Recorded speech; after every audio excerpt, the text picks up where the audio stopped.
Hi guys, John Green here, and today I'm going to be going through the complete beginner's guide to product testing.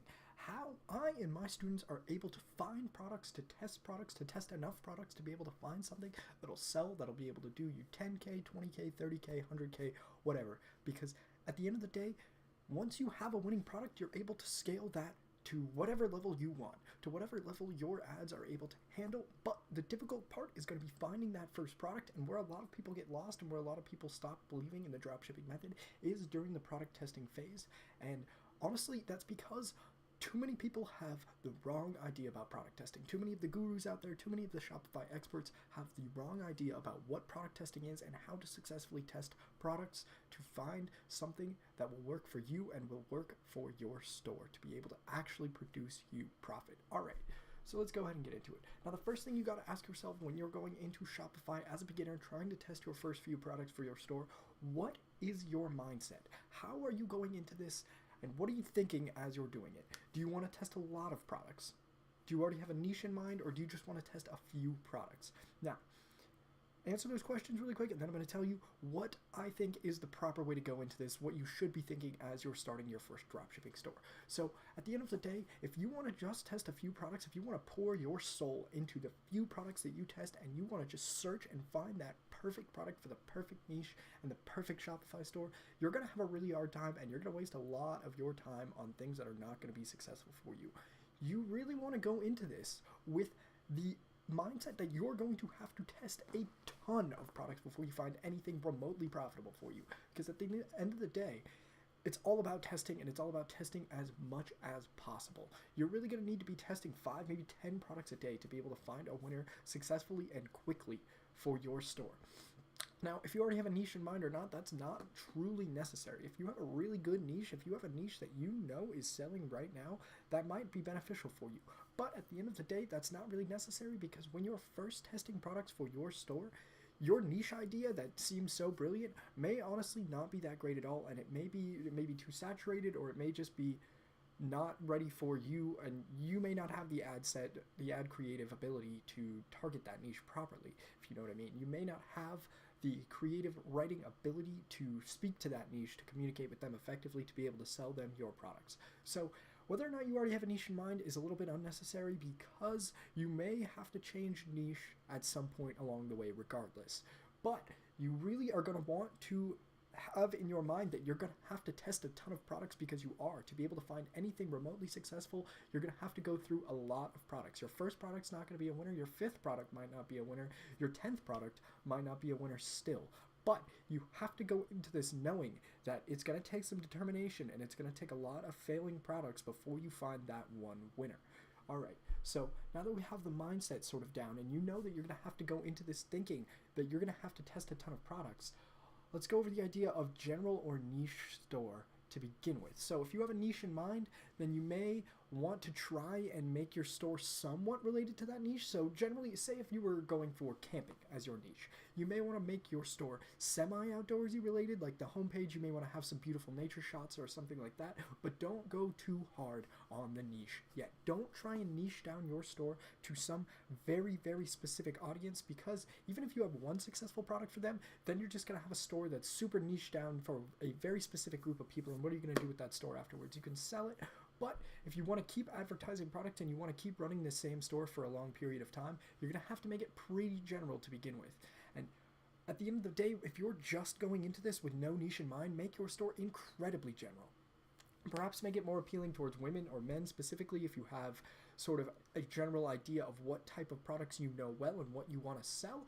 But start very general. Don't pour too much of yourself into your first Shopify store, or at least don't pour too much of yourself into the creative design of your Shopify store, because at the end of the day, you have no idea what's going to work before you try it. If you sit and you import hundreds of products into your store before you ever begin, but you don't know what's going to work out, then you could just end up wasting months of your time and lots of your money on something that was bound to fail from the start. So when asking the question general or niche, always begin as general as possible. Niche down a little bit, perhaps, if you have an idea of like the niche that your niche will be in, if that makes any sense. So like women's fashion, like bohemian fashion, is inside the women's niche. So you may, if that's your idea for a niche, you may want to make your store generally centered towards women, but don't niche it down until you have that winning product and until you have that winning niche. So that leads into the next thing, which is what not to do. Do not wait to start testing your store until you have hundreds of products imported already. Because if you're doing a general store and you're importing hundreds of random products into your store, that's going to make for a very strange experience for the consumer, because maybe they buy one thing from your store and they look for something similar to buy, and they're going to be really confused if your store is just full of wildly unrelated products. So just get a few products and put them in your store and then begin testing them, because at the end of the day, when you're first testing those ads and those products, absolutely pretty much no one is going to be looking around your store at the other products you have to sell. So when you're first testing that, it doesn't matter if you have tons of products. It doesn't matter what your store is like, because they're pretty much just going to be on that product page and just in the checkout. Not a lot of people are going to be searching around your store, looking at your About Us, your terms of service and stuff like that. It's just going to be those product pages, and so it doesn't really matter how many products you have in your store. Start testing as soon as your store looks functional. As soon as it looks like a complete trustworthy store, go ahead and start testing. It doesn't matter if you have 10 products or only 5, something like that. But do not wait to start testing until you have a fully fleshed out store with hundreds of products in it. Also, along that same line, don't bank on one specific niche being the winner for you. Apologies, I'm going to have to drink water really quick. Alright, sorry about that. Do not bank on one niche, the niche that you come up with in the beginning, being your winning niche, because at the end of the day, you have no idea if that niche is going to be a winner or not until you start testing. So before you test, don't niche down your store. Don't bank on that one specific niche being the winner for you. And this is the most important aspect of it all. Do not get attached to products when you're testing. Don't spend too much time creating the perfect creative, the perfect product with the perfect advertisement for Facebook, because you're going to get emotionally attached to your products, and then you're going to end up wasting a ton of money on them. Because if you pour yourself into one specific product, if you pour all of yourself into one specific product with one specific idea, you're going to get attached to it, and you're going to want to keep running ads on that product even if it's not a winner. So just don't get attached to the things you're testing, and only put a little bit of effort into creating your products, because you're going to have to test so many of them. Put your effort into creating description, into writing quality product description, because that's a skill that'll work for any product. But don't put all your time into finding the one perfect product for the one perfect niche with the one perfect advertisement and the one perfect description. Don't do that, because it's not going to work out for you. It's not going to work out, and I'll tell you that right now. If this is your first store, your first product is not going to work out. So get a ton of products and don't get attached to any of them. Know that 99% of the products you get are going to fail. They're not going to be a winner, and that's okay, because we're looking for that 1%, and you're going to have to keep looking until you find it. So here's my criteria for what I look for in a winning product. This is how I determine what products to test, and they have to follow all of these criteria, and then there's a pretty good chance that one of them will be a winner. So obviously, the product that you try and advertise must be selling. That's pretty no-brainer, but how you determine that is going to be a little bit more difficult, and that's what I'm going to show you in just a second here. I'm going to jump into AliExpress and all sorts of websites that I use to look for products, but your product that you find must be selling. And that means it must be selling on AliExpress, it must be selling on other Shopify stores, and it must be selling on other places in the internet. And that just means that people are actually genuinely interested in your niche. They're passionate about the products that you're selling, and that means that people will actually want to buy the things that you put in front of them. So another thing that I like to look for in my products is that it's part of a passionate niche. Part of a niche, a group of people that have a passion for what you're trying to sell them. Maybe it's a hobby, maybe it's some sort of aspect of life, but it has to be something that people are genuinely passionate about, that people genuinely care about, and that people are going to be willing to put their money towards. And another key aspect of a good selling product is that it solves a problem. So when it comes down to passionate niche or solves a problem, you don't necessarily have to have both. Both makes for a very likely a winning product, but if you have one or the other, that's usually all right. So what I mean by solving a problem is something that people can use in their lives to eliminate some sort of hassle that they deal with on a daily basis. And if you can find something that solves a problem like that, that makes everything so much easier for you. It makes your targeting much easier, and it makes your advertising creative writing process so much easier as well, because all you have to do is present to the people the problem that they already experience and show them how your product is a solution to that problem. All right, so with that sort of basic rundown drawn down, let's go into some of the websites that I use to test my products. All right, so let's take a look here. So what I use to look for initially products that may sell is something like Wish. Now, Wish is just a collection of products all from China, and what you can do is look through Wish, look for the popular products on Wish, and see what's actually selling. You can see these balls right here, 1,000 people bought those. This crystal, 100 people bought that. This diamond, 1,000 people bought that. You can just go through these pages and see how many people have purchased each of these products. Look for the things that have tons of sales on them, and you can take that product and you can sell it for yourself. So this is just a great marketplace, a great way to look through and see what sort of products are selling and what you can import to your store that'll sell as well. All right. So this is going to be Wish, and another website very similar to Wish in terms of just a collection of products that you can look through and see how many people have purchased and what's selling is going to be something like Gadget Flow. Now, Gadget Flow is great because they have curated lists every day of new products that are hot right now. So you can look through these products, look through the collections that they have, and see what they put together, because these things are selling right now. These are all hot right now. People are buying all of these products. So look through, see what products you find, and think, when you're looking at these products, when you're looking at Wish, when you're looking at Gadget Flow, look at these products and think what the niche they belong to is. Who would purchase this product? So something like this waterproof backpack right here. Who would be purchasing that? And the answer is people who enjoy camping, hunting, fishing, outdoorsy type things, stuff like that. And that's going to be the niche. So you want to look for these products and look for products that belong to a specific niche full of passionate people. So another great place to look, and this is where I do actually a ton of my research, is going to be Etsy.com. All right. So on Etsy, this is going to be sort of this is a marketplace of handmade goods and things like that. And so you can look through all the things on here and see what's selling well. What are these people selling? Looks like we have some earrings here, lots of jewelry, and all of these things, they have the number of reviews, and if these things have a ton of reviews, you know that they've got a ton of purchases, and so you know that these products are selling right here. So look through, see what these products are and where they're selling. See, this stuff is super simple. The research is genuinely incredibly simple. This is exactly what you think it would be. Look for hot selling products on different websites, think about who you could sell them to, and then you're going to want to find these products on AliExpress. So AliExpress is going to be the vendor where we get all of our products, so you're going to want to look through here and see what products that you find on these other websites like Etsy, Gadget Flow, Wish, things like that. You're going to want to find those products on AliExpress and see what we can sell. So if we go back to Gadget Flow here, we see that there's these waterproof backpacks, and there's lots of outdoorsy things. It's the summer right now, so people are looking to go outdoors. They're looking to buy various products to help them with their outdoor adventures. So that's going to be a niche right there. So if we can go ahead and look up AliExpress, we can go on here and we can say something like a solar charger.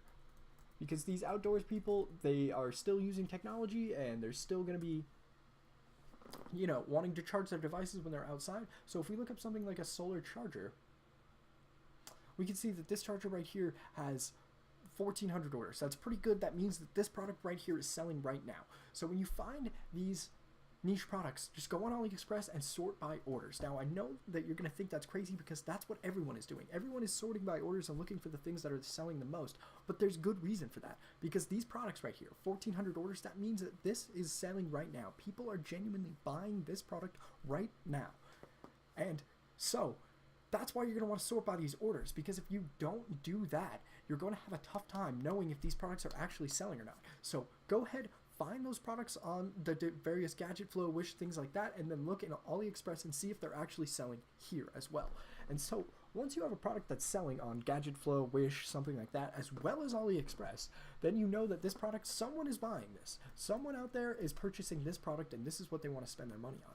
So once you know that, you can take the title of this product, you can take this piece right here, and you can search.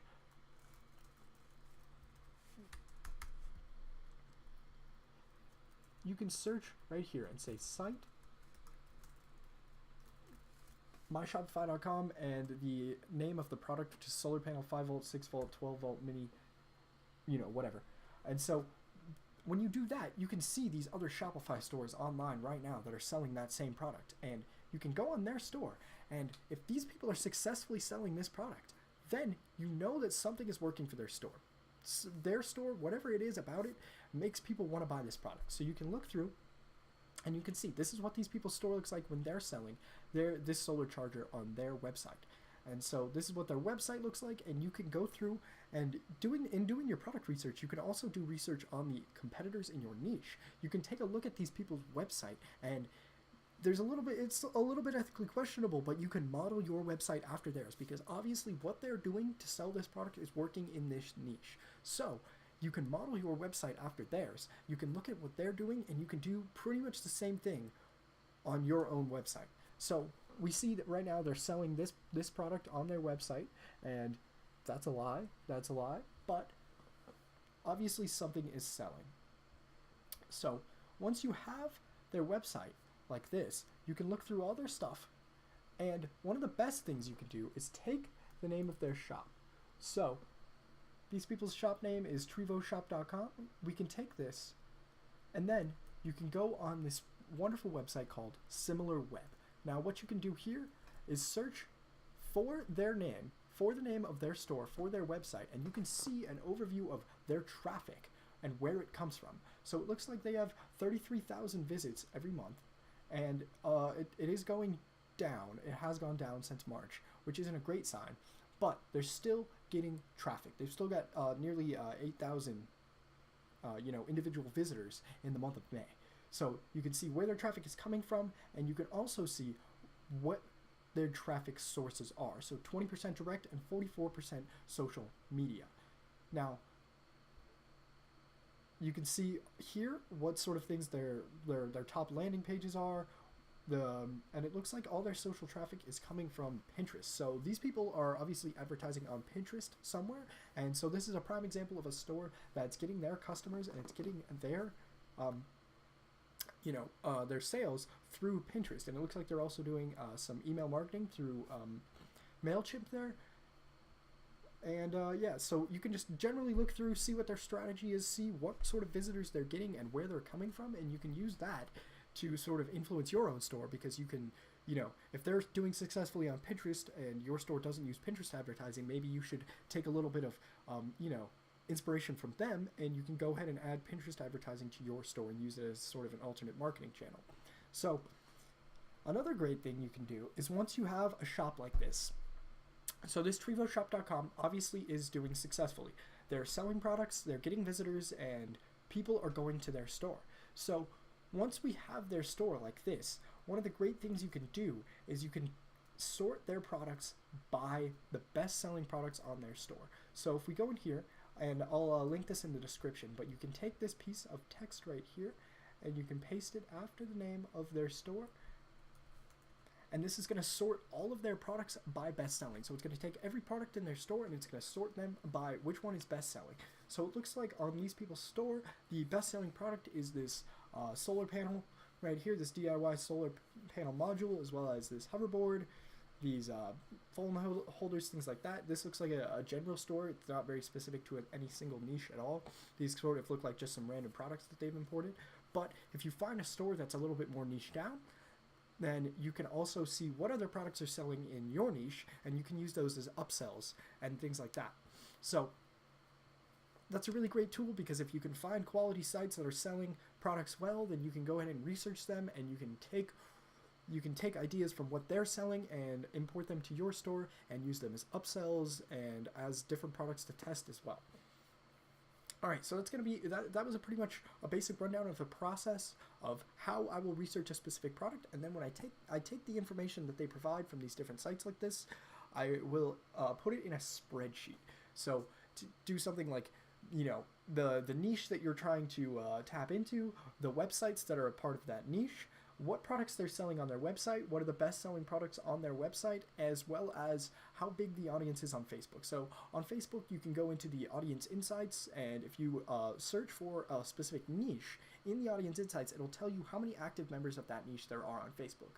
So I like to put that data, as well as the data of the products they're selling and what websites are in each niche, into a spreadsheet, collect that spreadsheet, do this for a few hours, and then you're going to have a huge list of products to test in your store, to import and test, and to, you're going to have a lot of things that you can work through, and you can later go through and see what products you actually think will work, and you can sort of narrow down your list. But it might be best just to test absolutely all the products you find, because you never know what's going to be a winner, and you never know what's going to be successful until you test it. So to get back to our little slideshow here, now it's time to go over the secrets. My secrets that I use to make sure that the products I'm selling are going to work. And so the secrets of these this product testing method are not really secrets at all. They're pretty intuitive, but you're going to want to test, and keep testing. I can't stress it enough.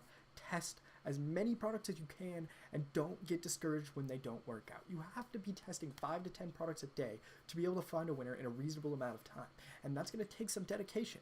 But if you're working a 9-to-5 desk job, you're not going to like it. Going to work it sucks. Everyone hates work, and this is work too. This is a business, and you are not going to have fun doing it when you're first trying to set up your store. It's going to be very repetitive, and it's going to be very tedious. You just have to keep testing, because once you test and once you find that winning product, you're good. You can take that product and you can scale it using lookalike audiences. You can add upsells, you can add retargeting, you can do email marketing with those individuals, and you're going to be having a much better time. But you just have to find that first initial winning product. That's where everything else comes into play. All the marketing strategies, all the scaling strategies Facebook has in place for you don't happen until you have that winning product. So to find that winning product, that is the tedious part. That's going to be the hardest part. So you just have to keep testing, keep working, and don't get discouraged. Now, another thing, this is going to be a little bit controversial, but saturated niches do not mean that there's no more money to be made. Now, saturated products, on the other hand, that means it's going to be really hard for you to sell that product because other people are doing the exact same thing. But saturated niches just mean that there is money to be made. There's a reason that niches get saturated in the first place. It's because people are buying products in that niche. It's because those people have money to spend, and they're spending it on Facebook advertisements, or they're spending it on things advertised on Facebook. My apologies. So just because a niche is popular, just because it seems saturated, does not mean you shouldn't try and test products in there. Saturated niches could be some of the best places for your products. Too many people out there try and find products for super narrow, obscure niches because they want to be different, they want to be unique, and they want to do something new because they think that's how you make money. But that is true to a certain extent, but your niche does not necessarily have to be unique to you. You can use a niche that's proven to work and that is proven to have people in it who are spending money, and you may be much better off because it's just going to be a lot easier on you. And you know that there are successful products in this niche, so you know people actually want to spend money. So don't be scared away by saturated niches. Be scared away by saturated products. All right, and when you have a winning product, when your product is a winner, you are going to know. If you're asking yourself whether or not your product is a winner, it's not a winner. To know if your product is a winner, you're going to be getting consistent sales every day, and Facebook is going to be very, very consistent with your traffic and how many conversions you're getting every day. So when you have a winning product, you're going to know that you have a winning product until you know that that product is winning and it is selling and it is working for you. You're going to have to keep testing. Keep testing 5 to 10 products every day until you have that product that you know is a winner. And when that happens, you're going to know it, and it's going to be good because you're going to just be able to focus on scaling and the different advertising methods, but you just have to get there in the first place, and that's going to be the hard part. All right. So I believe that's going to be about it for today. This is a super simple method of testing. Product testing does not have to be hard. Remember that. Keep it simple. What I went over today is exactly what I've used to find products that grossed me nearly $750,000 in 1 month using this exact product testing method. All it takes is dedication, and you just have to keep doing it until you find that winning product. All right. So thank you so much for watching. My name is John Green, and I'll see you guys next time.